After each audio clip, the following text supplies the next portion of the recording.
My name is Cordatha Winslow, and I have been alive long enough to watch 3 different versions of America argue about which one of them is real.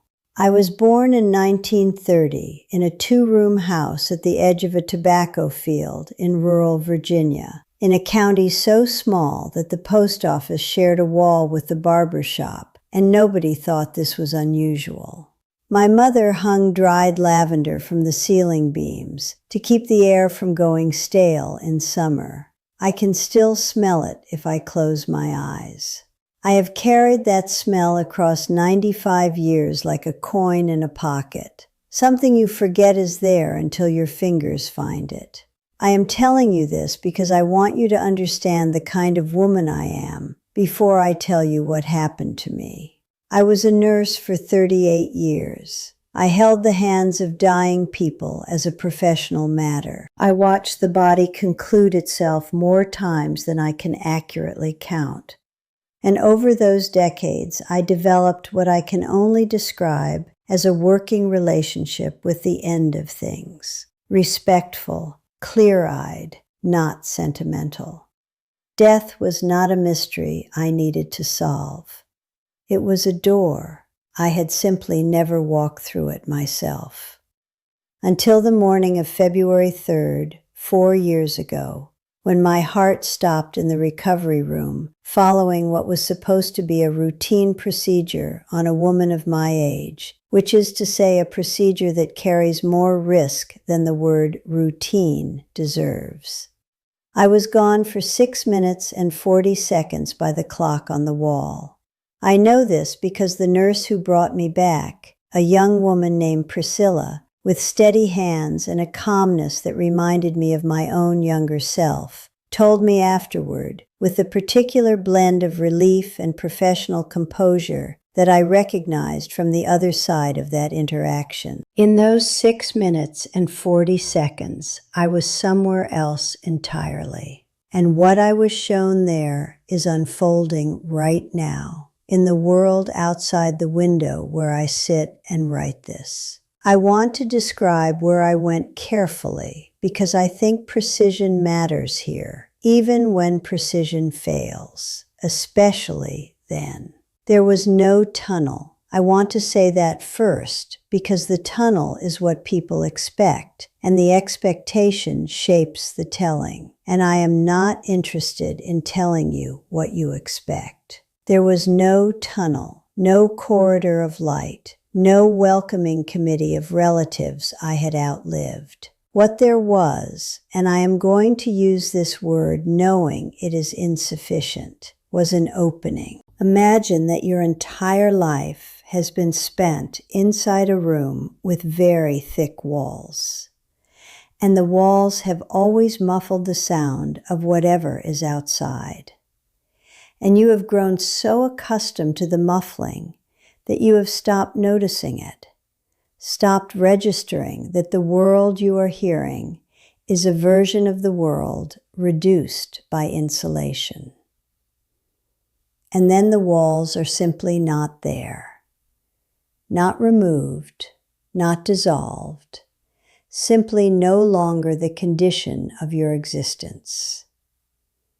That was the opening.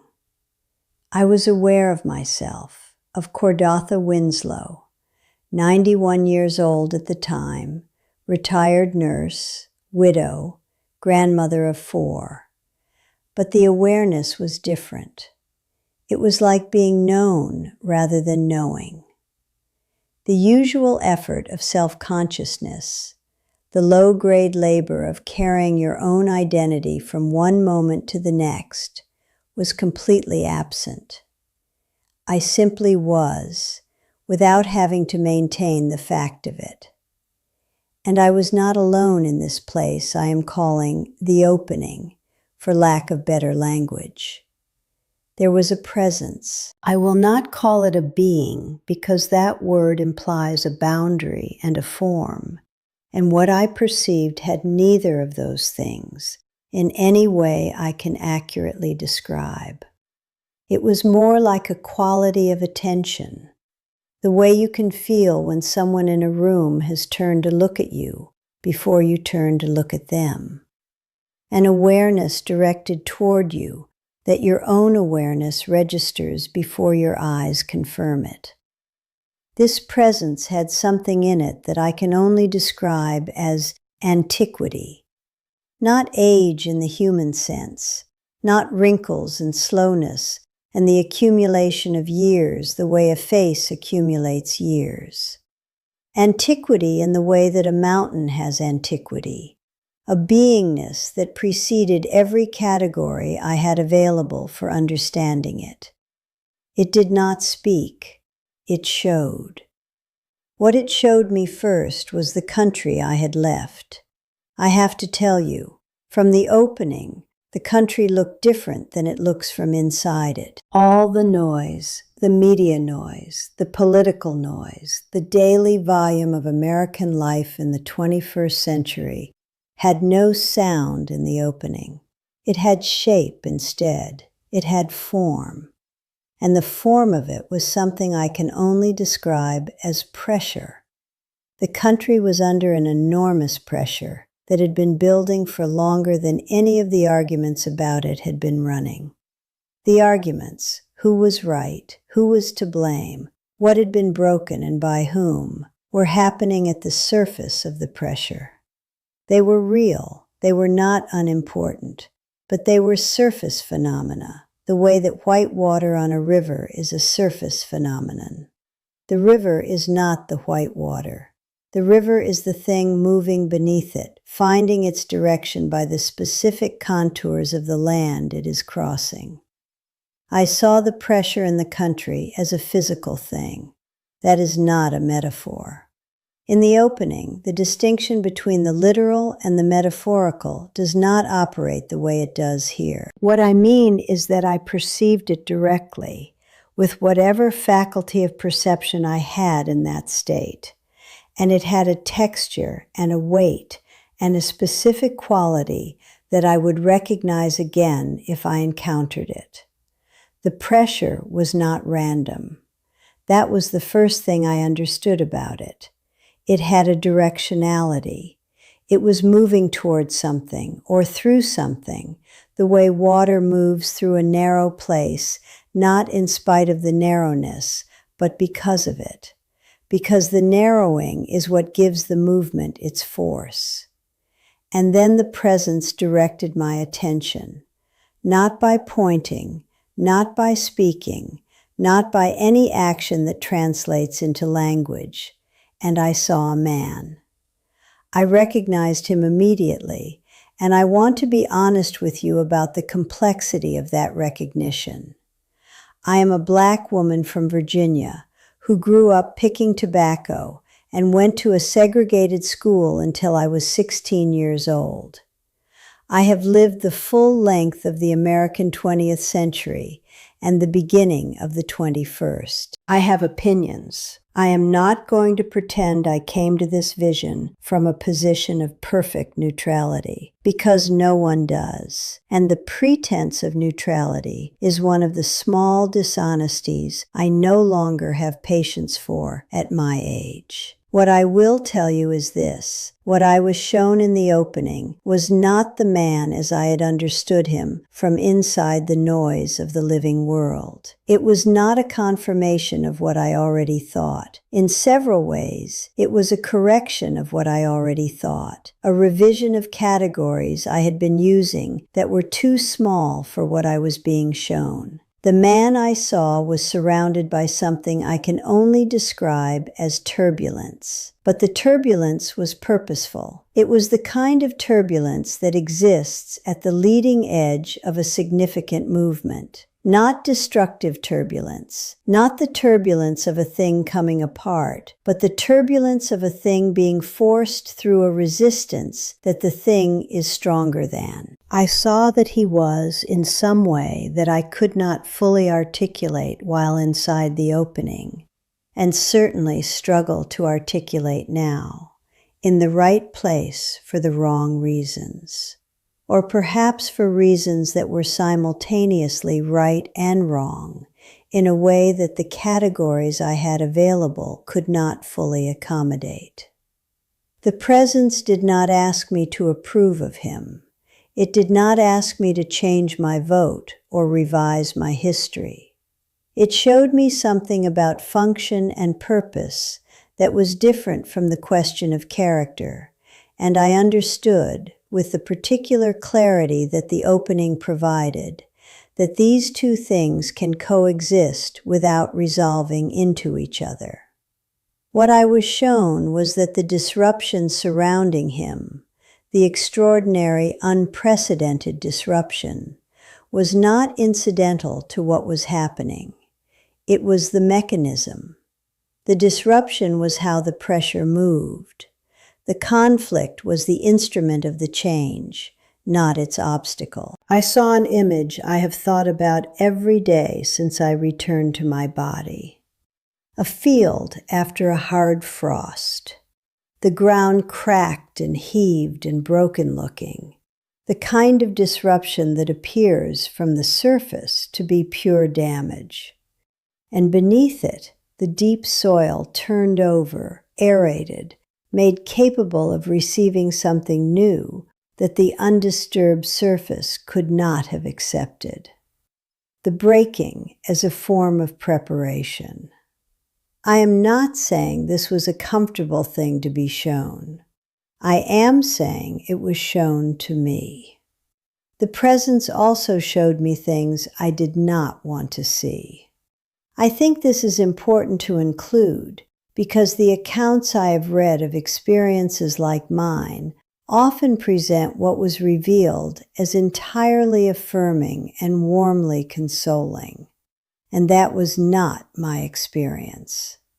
I was shown the ways I had held my resentments like property, the ways I had organized my understanding of the world so that my own sense of injury remained intact and central, and how this organization had served me in certain ways, had given me fuel, had given me a story about myself that I could carry, but had also narrowed me, had made me less capacious than I might have been, had reduced my ability to see certain things clearly, because seeing them clearly would have required revising the organizing resentment, and I had not been willing to do that.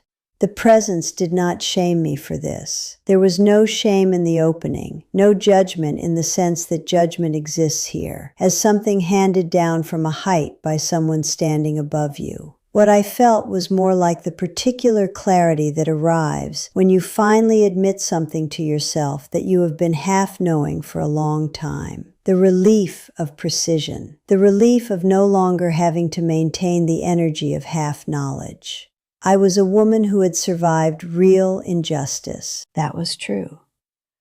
I was also a woman who had, over the decades, added to the original truth of that injustice a considerable construction of interpretation and expectation that had become its own kind of weight. The presence did not invalidate the original truth. It simply showed me the addition, the construction, the weight I had added myself without fully understanding that I had added it. This is what I mean when I say I was not shown comfortable things. I was shown accurate things. Accuracy and comfort are not the same. I do not know the measure of time I was in the opening. I know it was 6 minutes and 40 seconds. I know this does not correspond to what I experienced there. Time in the opening does not move. It simply is. It is more like a condition than a progression, the way that temperature is a condition of a room rather than a sequence of events. What I know is that what I was shown had a completeness to it, not an ending. Nothing in the opening had the feeling of ending, but a completeness, the way that a piece of music can arrive at a place where you understand it is finished without experiencing it as a loss. And then I was back. It was not gradual. It was not cinematic. There was no slow fade from the opening to the recovery room. There was the opening, And then there was the fluorescent light and the pressure of the oxygen mask, and Priscilla's face, arranged in the particular expression of a nurse who has just done something difficult and is now watching carefully to see if it has worked. I tried to speak immediately. This was a mistake. What came out was not language. It was the shape of language without its content, a series of attempts at words that had not yet reconnected to the cognitive infrastructure required to produce them. Priscilla told me firmly and kindly to stop. She told me I was here. She told me I was going to be all right. She was correct on all 3 counts. It took a considerable time before I could speak about what I had seen in any organized way. My daughter Natalie, she is 68, a retired school teacher, and constitutionally the most skeptical person I have raised, sat with me through many of those early attempts. She did not encourage me. She did not discourage me. She listened with the expression she has worn since she was 7 years old, when she is working very hard to reserve judgment. When I finally managed to tell her, in a sequence that held together from beginning to end, what I had experienced, she was quiet for a long time. Then she said, "Mama, are you sure you weren't just dreaming?" I told her, "Natalie, I've been dreaming for 90 years. I know what a dream is. A dream dissolves when you turn toward it. What I was shown does not dissolve. It becomes more specific the more closely I examine it. It has gotten clearer since I came back, not less clear. That is not how dreams work." She said, "No, it isn't," and she held my hand, and neither of us said anything else for a while. Here is what I want to say directly, without the story around it. I came back from the opening knowing something about this period of American life that I could not have known from inside it. Not a prediction in the sense of a fortune, not a specific event at a specific time, but a directionality. An understanding of what the disruption is for, what the pressure is moving toward, what the cracked and heaved field is being prepared to receive. The country is not breaking. The country is breaking open. These are different things, and I say this as a woman who held the hands of people breaking open on the threshold of the end of their lives often enough to know the difference. Breaking open is not comfortable. It does not look from the outside like something good. It looks like damage because the categories we use to evaluate what we see from inside the noise do not include the concept of preparation. What I was shown is that the extraordinary disruption of this period, the conflict, the volume, the sense of everything being contested simultaneously, is the mechanism of a change that could not have been accomplished quietly. Some changes require the noise. Some shifts require the ground to crack before the new thing can take root. I do not know if the man I saw in the opening would recognize himself in what I am describing. I do not think it matters whether he would. The river does not need to understand the channel. The channel is simply where the river runs. What I was shown is that on the other side of this cracking, not far, not requiring patience measured in generations, but in years, there is a settling. A new configuration that still contains all the essential material of what America has always carried. The argument, the aspiration, the genuine and still unfinished work of building something that has never fully existed, but has never been entirely abandoned. I am not asking you to change your politics. I am not asking you to revise your vote or alter your convictions, or pretend the things that are broken are not broken. Some things are broken. Some of them were broken long before any of the current noise began. I am telling you what I was shown from a vantage point that no living person has the option of occupying.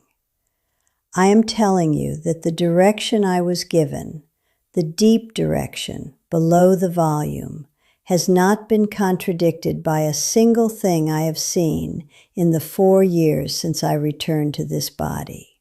Not one thing.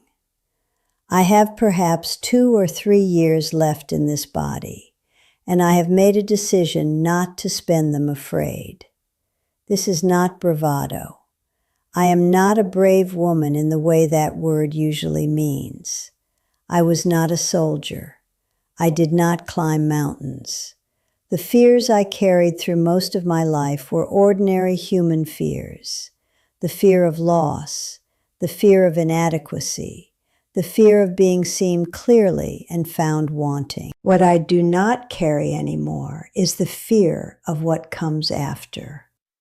I walked to the edge of the after and looked into it, and what I found there was not the end of Cordatha Winslow.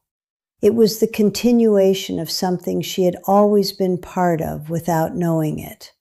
The way that a note in a piece of music does not know it is part of the larger piece while it is being played, but the larger piece contains it entirely. The mathematics of it, and I know that is a strange word to use for this, balanced. Everything I had spent 9 decades fearing about the final arithmetic resolved into an equation that had always been solvable. I had simply not been able to see it from this side. We are going to be fine. I do not say this to comfort you, though I hope it does. I say it because in the opening I was shown that it is true. And in the 4 years since I have returned to this body and this window and this cup of tea that is always going cold before I remember to drink it, nothing in the world outside has given me reason to doubt it. The settling is coming. The field is being prepared.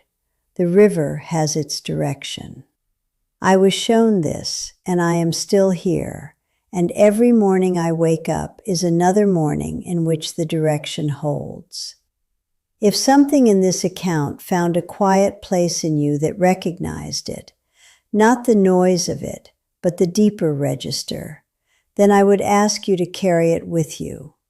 Not as belief, not as doctrine, not as something to argue about, simply as a thing you were told by a woman who went somewhere most people do not go, and was sent back with a specific instruction to tell it. I have done what I was sent back to do.